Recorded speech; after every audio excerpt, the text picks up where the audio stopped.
Iwan, Pak Nanang, dan Bu Dita. Terhormat ini, saya bisa bersama-sama dengan teman-teman yang sudah melanglang buana urusan webinar dan pendidikan. Ya, mohon izin untuk share screen. Ya, apakah sudah kelihatan screen saya? Ya. Oke. Baik, Pak. Baik, ya, terima kasih. Saya akan memulai, Bapak Ibu yang saya hormati. Assalamualaikum warahmatullahi wabarakatuh. Ya. Judulnya sekolah online, redefinisi karena pandemi. Sebelum masuk ke topik itu, izinkan saya untuk sangat singkat bercerita tentang Pesona Edu yang sudah 34 tahun menggeluti atau mendevelop, orang bilang e-learning atau buku digital. Dan karena kita sedemikian lama, alhamdulillah ada 15.000 sekolah kurang lebih di 30 negara yang memakai produk Pesona Edu. Jadi yang kami buat itu adalah interaktif, pada awalnya matematika dan sains, mulai dari SD, SMP, dan SMA. Jadi modal dari Pesona Edu itu dua. Yang satu adalah buku digital interaktif yang sebentar saya tunjukkan, merupakan buku pelajaran. Gampangnya adalah buku teks utama atau teks pendamping dari penerbit. Yang kedua adalah platform, orang suka bilang LMS, Learning Management System, kami menyebut LCMS, Learning Content Management System, yang pada prinsipnya adalah alat bantu bagi guru untuk membuat latihan, membuat ulangan, membuat kolaborasi antar murid, dan mendeliver proses pembelajaran yang kita desain agar bisa selaras dengan PISA. Baik Ibu Bapak, mohon izin sebelum saya nanti bercerita tentang Pesona Edu Academy untuk menunjukkan modal dari Pesona Edu itu apa. Jadi yang pertama adalah buku digital interaktif. Oke, ini adalah rak buku. Rak buku dari Pesona Edu, dan buku-buku ini bisa offline, bisa online. Jadi yang tidak memiliki internet cukup tidak menjadi masalah, karena buku-buku digital ini bisa di-download satu kali, setelah itu dipakai tanpa internet. Kami mempunyai produk sendiri, tetapi kita juga berkolaborasi dengan kira-kira 18 penerbit dalam negeri, ya, Gramedia, Rosda, kemudian Yudhistira, dan seterusnya. Dan ada 6 penerbit luar negeri yang kita kolaborasi. Baik, saya akan mulai menunjukkan, Ibu Bapak, ini adalah salah satu buku dari penerbit dalam negeri. Buku ini sama persis dengan cetaknya. Saya bisa perbesar. Ya, persis sama dengan cetaknya, PDF. Dan seperti layaknya PDF, tidak bisa saya apa-apakan. Tapi Pesona Edu menambahkan gambar di kanan ini, Ibu Bapak. Ada gambar tangan, ini menunjukkan bahwa pada halaman tersebut ada interaktivitasnya. Nah, jadi kalau buku ini bercerita tentang busur derajat, maka kita memberi pengayaan terhadap buku itu, yaitu interaktif busur derajat. Saya minta maaf nanti ke Prof. Iwan dan Ibu Dita, saya bukan guru matematika sama sekali, jadi kalau ada terminologi yang tidak tepat sebelumnya, minta maaf dulu. Ya, Oke. Jadi yang dibuat Pesona Edu adalah membuat interaktif dari busur derajat yang saya bisa gerakkan. Lalu di sini ada sudut yang harus diukur. Ya, dan kemudian ya salah satu rusuknya dilekatkan di sini, ditempelkan, lalu kita menghitung di sini berapa. Ya, kalau salah, maka sistem dan komputer akan memberitahu dan kita bisa mencoba sampai benar. Jadi pada prinsipnya, Pesona Edu membuat suatu buku itu lebih menarik, lebih engage, ada interaktifnya, guru dan siswa bisa melakukan eksplorasi. Ya, yang kedua, Ini penerbit luar negeri Filipina. Oke. Jadi buku Filipina ini berbicara tentang sains. Dan karena matematika dan sains ini universal, maka apa yang dipelajari di Indonesia, di Amerika, di Inggris, Singapura, dan seterusnya sama. Jadi buku ini berbicara tentang telur yang diletakkan di suatu tabung yang mengandung, di sini ada air garam, dan saya sekarang tunjukkan ini row dari telur, ini row dari air garamnya, agak kekecilan, saya perbesar, dan kita lihat apa yang terjadi. Proses sebuah telur mengambang, kemudian terapung, dan kemudian tenggelam. Jadi kalau air ditambahkan, maka row kerapatan dari air garam tadi mulai berkurang. Karena airnya menjadi lebih encer, itu istilah kita. Pada suatu titik, telur ini akan mulai mengambang, sebab row dari telur, kerapatan densitasnya, sama dengan kerapatan atau row dari air, dan mulai mengambang. Kalau diteruskan, maka telur itu akan tenggelam. Interaktif buatan Indonesia membuat buku di Filipina ini menjadi lebih menarik. Saya bangga untuk mengatakan minggu yang lalu kami sign kontrak dengan Oxford University Press yang menjual bukunya di Filipina. Mereka mempunyai edisi Filipina dan kita akan suplai 100.000 buku di dalam 3 bulan ke depan bersama dengan Oxford University Press. Ya. Selanjutnya, contoh yang lain, ini buku buatan Mesir. Lagi-lagi matematika. Jadi yang pertama matematika, kedua sains, ini matematika. Bercerita tentang sebuah segitiga. Agak saya besarkan saja, karena space-nya di sini kecil. Oke.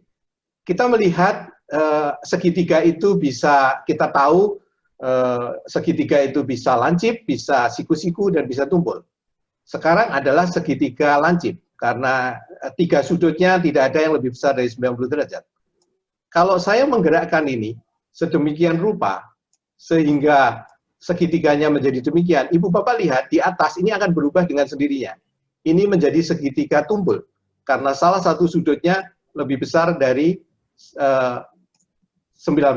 Dan kalau ini segitiga siku-siku, maka di sini akan berubah menjadi segitiga siku-siku. Jadi kemanapun saya menggerakkan segitiga ini, maka terminologi yang di atas ini akan mengikuti dengan sendirinya.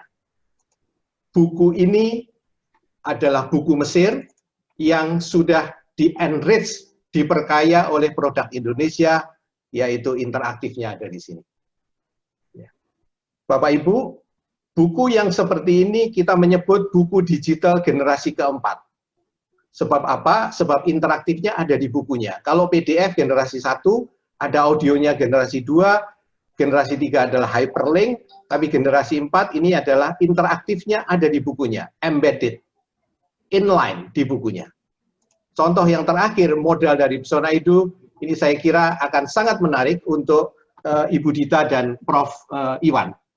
Ini buku Singapura. Negara dengan ranking PISA nomor 1 atau nomor 2 di dunia. Memiliki sistem pengajaran matematika yang sangat terkenal yang disebut antara lain Bar Method. Ini adalah buku Singapura. Mengajarkan sesuatu yang setahu kami sulit di Indonesia. Agak ditakuti oleh siswa, karena gurunya juga takut belajar tentang pecahan.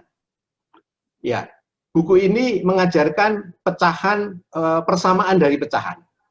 Lagi-lagi, PDF-nya tidak bisa diapa-apakan, tetapi di sini disematkan interaktif milik bangsa Indonesia yang dipakai di banyak negara yang membeli buku ini. Baik, ini buku mengatakan dibuka 4/7 sama dengan berapa per 21. Ya, saya kepingin juga mendengar nanti dari Prof. Iwan pengalamannya bagaimana mentraining guru-guru matematika. Tapi sejauh pengetahuan kami ini agak dirasa sulit. Yang kita lakukan adalah guru akan mengatakan anak-anak, karena ini diminta per 21, maka yang satu ini di bawah, kita jadikan saja 21 dulu. Jadi setiap ruas di sini potongan adalah 1/21. Kalau dijumlah dari kiri ke kanan, akan menjadi 1. Lalu kita coba cari saja, apakah 5/21? Enggak. Karena bar yang hijau masih lebih panjang. Apakah 10/21? Bukan, tapi 12/21 kelihatannya sama. Jadi saya cek, betul, dan sekarang saya menuliskan bahwa ini adalah 12/21. Kegiatan yang hemat kami sangat menarik sekali. Tapi seandainya buku ini dibuka kembali, Ibu Bapak, lain. Kita buat random. Jadi siswa tidak bisa menghafal. Di sini 15/21, kalau dibuka lagi menjadi 8/12. 100 kali dibuka oleh seorang siswa, 100 siswa bersama-sama belajar, apa yang dibuka pada buku ini berbeda-beda semuanya. Baik, itu adalah modal dari Pesona Edu yang disebut buku digital interaktif. Ya, saya ingin kembali ke slide yang tadi saya tunjukkan. Nah, jadi itu modal pertama, sebelah kanan. Sebelah kiri LCMS, saya akan tunjukkan dalam bentuk testimoni yang dibuat oleh siswa dan guru di Biren yang mengajar bersama dengan kita. Yang terhormat Bapak Ibu, sangat bangga karena pada tahun 2018 produk bangsa Indonesia ini mendapat kontrak dengan Kementerian Pendidikan Singapura dalam program yang disebut Student Learning Space. Dan saat ini available di Singapura untuk semua guru dan semua siswa.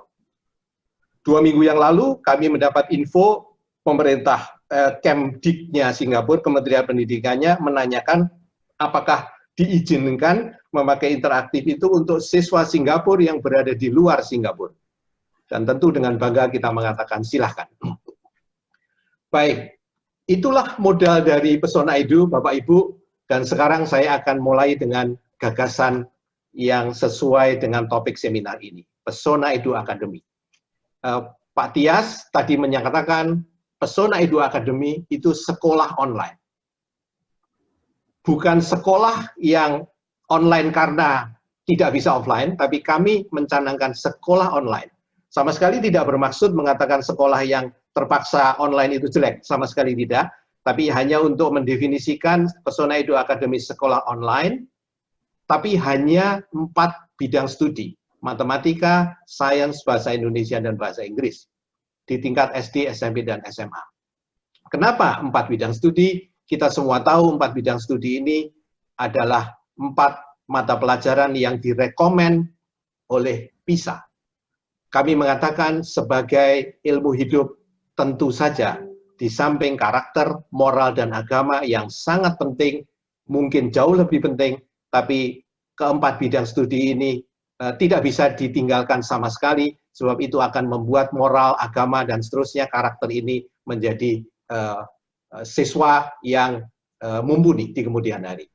Ya, jadi 4 bidang studi, dan sekali lagi kami menyadari bahwa sekolah online ini mungkin akan mengeksplor banyak aspek kognitifnya dan menyentuh sedikit sekali barangkali menyentuh aspek afektif dan psikomotorik karena kita ingin berbagi dengan sekolah yang biasa. Jadi betul Pak Tias, ini adalah melengkapi, tidak menggantikan sama sekali. Kami memakai kurikulum 2013 dan modal yang lain yang sangat penting karena diampu oleh guru mantan guru yang berpengalaman, ada dari Al-Azhar mantan, ada Kanisius, ada sekolah negeri berstandar nasional, saya senang sekali ada madrasah terkemuka UIN yang ikut bantu mengajar dan seterusnya. Nah, poin nomor 3 adalah guru dari Pesona Edu Academy itu tidak menggantikan guru yang ada, tetapi dia melengkapi, tandem. Ya. Oke, selanjutnya nomor 4 dan 5 itu mengulang saja. Jadi modal dari Pesona Edu Academy tadi, selain guru yang mumpuni, memakai buku digital interaktif generasi 4, dan memakai yang kita sebut Learning Content Management System yang sebentar saya tunjukkan dalam bentuk video. Dan senang sekali, poin nomor 6, kegiatan ini akan di-research oleh Universitas Negeri Surabaya, dan kami harapkan akan menjadi case study tingkat dunia, sebab sangat sedikit yang melakukan hal seperti ini. Online school, ya, yang memakai konten dan platform world class dari Indonesia. Dan catatan terakhir, Pesona Edu Academy adalah yayasan atau organisasi nirlaba. Siapa yang dilayani oleh Pesona Edu Academy? Yang pertama adalah individu, artinya orang tua yang melihat pembelajaran yang sekarang ini agak mengkhawatirkan, gurunya tidak optimal, jadi kami menyediakan diri, orang tua yang mendaftarkan muridnya, individu. Tapi yang lebih menarik adalah yang nomor 2, Ibu Bapak. Karena Pesona Edu Academy menyediakan diri sebagai guru kedua atau guru pendamping bagi sekolah, tidak, sekali lagi tidak menggantikan. Tapi ini bagi sekolah. Jadi kita ingin bekerja sama dengan sekolah, dengan guru sekolah yang ada, merencanakan dan menyajikan pembelajaran yang berkualitas. Bersama-sama, tandem, yang kita sebut sister school. Jadi saya kira ini unik. Kalau kita membaca referensi, tampaknya Pesona Edu Academy itu adalah yang kedua setelah Juli yang dari Amerika. Kalau di Asia tampaknya kita menjadi yang pertama yang melayani sekolah sebagai sister school. Ya, itu adalah cerita dari Pesona Edu Academy, dan sekarang kami masuk dalam implementasi. Jadi teori yang tadi kita buat sudah kami start dengan implementasi tahap pertama, yaitu bulan September, implementasi kedua nanti Oktober dan November. Implementasi masing-masing tahap ini 1 bulan, ya kita akan melihat hasilnya. Untuk bidang studi matematika, IPA, menyusul akan bahasa Indonesia dan bahasa Inggris. Jadi yang untuk implementasi tahap pertama September itu adalah matematika dan IPA untuk SD dan SMA dulu. Ya. Saya minta izin untuk menunjukkan inilah yang dilakukan oleh teman-teman di Biren dengan Pesona Edu.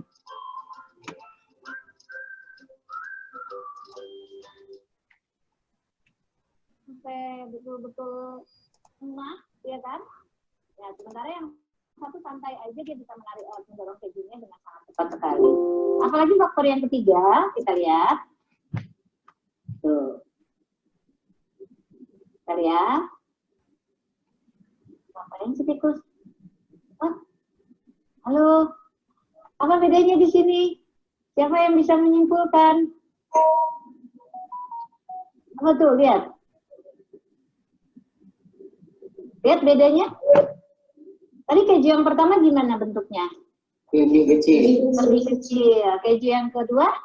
Nah, terus si tikus yang tadi yang menendang keju tadi pada saat keju pertama gimana?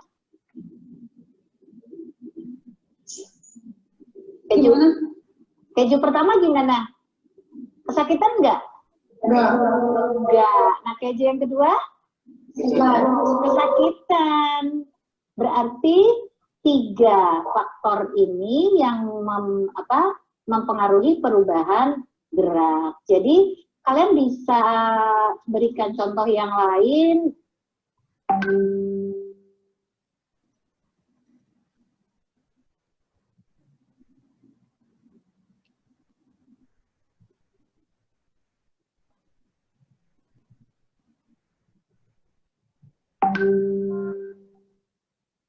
Assalamualaikum warahmatullahi wabarakatuh.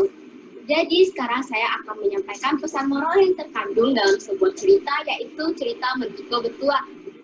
Dalam cerita tersebut, kita dapat mengambil pesan moral, yaitu jika kita akan mendidik seorang anak, janganlah terlalu manja. Karena dengan sifat kemanjaan tersebut, anak tersebut akan bersifat ngeluja, melawan, bahkan membantah orang tuanya sendiri. Ya, ini adalah cerita seorang anak diminta mengupload videonya dalam sistem Pesona Edu. Assalamualaikum warahmatullahi wabarakatuh. Saya akan menjelaskan beberapa pesan moral yang terdapat pada Mentiko, cerita Mentiko Betua. Yang pertama, ketika kita mendidik seorang anak, jangan terlalu manja. Karena tipe seorang anak itu berbeda-beda. Yang kedua, seperti pepatah yang mengatakan, berakil-akil ke hulu, berenang-renang ke tepian. Bersakit-sakit dahulu, bersenang-senang kemudian. Kita harus berjuang dahulu, baru merasakan kesenangan. Yang ketiga, kita harus seperti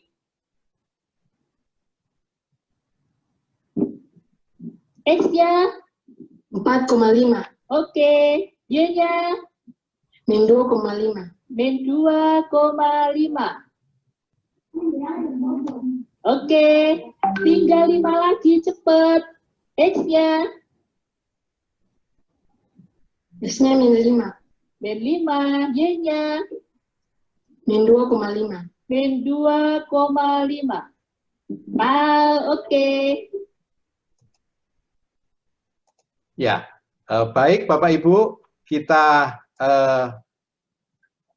ini adalah demo yang kita sekarang sedang laksanakan untuk sekolah-sekolah di Biren di 4 provinsi, di Aceh, di Papua, di Jawa Barat, dan 1 di Jawa Timur. Ya, dan terakhir saya ingin mengakhiri presentasi ini dengan mengatakan bahwa kita meyakini dengan learning system yang kita buat, ya dengan guru yang mumpuni, kita akan bisa membawa anak-anak itu meningkatkan kemampuan berkomunikasi 2 arah atau literasi, problem solving atau matematika, sinergi dengan alam atau sains, dan yang nomor 4 ini yang terakhir ditekankan oleh PISA. Ternyata 1, 2, 3 tidak cukup, tapi harus ada nomor 4, yaitu kolaborasi. Ditambahkan 1 bonus, bahwa Pesona Edu Learning System itu mempunyai fitur adaptif dan analitis yang mungkin nanti bisa kita jelaskan. Ya, baik, saya kira itu Pak Tias, apa yang bisa saya sampaikan. Sangat senang kalau nanti mendapat masukan, kritikan, entah dari senior-senior maupun dari hadirin yang terhormat. Terima kasih.